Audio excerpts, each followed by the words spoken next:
question that was submitted by Mr. Schuman to you, Mr. McClung. I will read as he is written. As a city alderman with a public record of having been notified such actions would be illegal, how do you justify violating state law, municipal code, and disregarding citizens' petitions in such cases as the Anderson Road paving, the Latimer CUP, and Corley Street? You have to read that again. It's very complicated, please. Sure, and I can give you a copy. As a city alderman with a public record of having been notified such actions would be illegal, how do you justify violating state law and municipal code and disregarding citizens' petitions in such cases as the Anderson Road paving, the Latimer CUP, and Corley Street? I've got it now. Okay. Illegal says who? All right. And this is the question Mr. McClung gave you, Mr. Schuman. Oh, wait, it says see attached. Okay. In your profile in The Patriot, you stated the removal of the CATC would reduce taxes and be a benefit to tourism.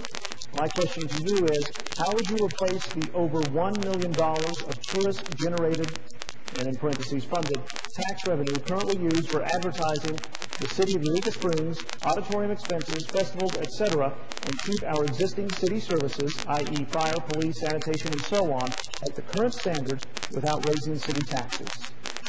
Well, fire, police, and sanitation doesn't derive its funding from the CAPC. Currently, the $1 million, $1.5 million that, whatever that funding number was, this revenue stream, we have to take a look and see what we're doing with this right now. Is this effective? You know, what are we doing with this money? We're charging our tourists a 2% tax, and our local residents also this 2% tax. I think one of the best and most outstanding draws to tourism would be to advertise the lowering of taxes. How wonderful. We need to take a look at our natural resources here, our most outstanding citizenry. Look upon the artists here. Look upon the people here that are so brilliant. They moved here to get away from all that's going on with the rest of the world. Let's volunteer. I've been on the planning commission for 5 years now.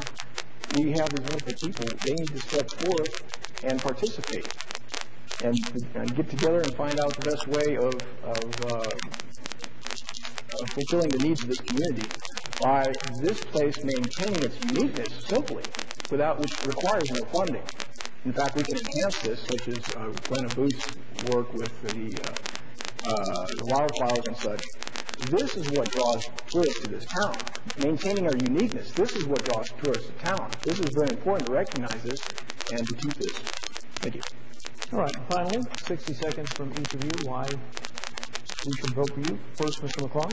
Well, if the people will it, I look forward to serving the city as alderman for another 2 years. You may or may not know me, and you may or may not agree with me, but if you watch or attend the meetings, you will know that I am involved, attentive, and trying to help resolve issues and problems. This is my home. My future is here just as yours. I will do my best to make the future as bright as possible. Thank you. Thank you. Mr. Freeman? I'm running for this office because I believe truly in our democracy. This democracy was established because we discovered that we can't trust those who we put in office. With this in mind, as a democracy is a government of, by, and for the people must participate. We can't put our heads in the sand and expect everything to be all right. We really have to put our head out in the sand and step into office and ensure that the will of the people is put forth. This requires upholding the state laws. This requires upholding municipal code. This requires upholding our vision plan for the city. All of this is put forth by the people. And it's very important to listen to the people and represent them and realize that the public servants here are subservient to the people and their wishes. We must uphold this. And I would very much appreciate your vote once again on November 2nd. Thank you. Thank you both very much. Thank you, John. Thank you.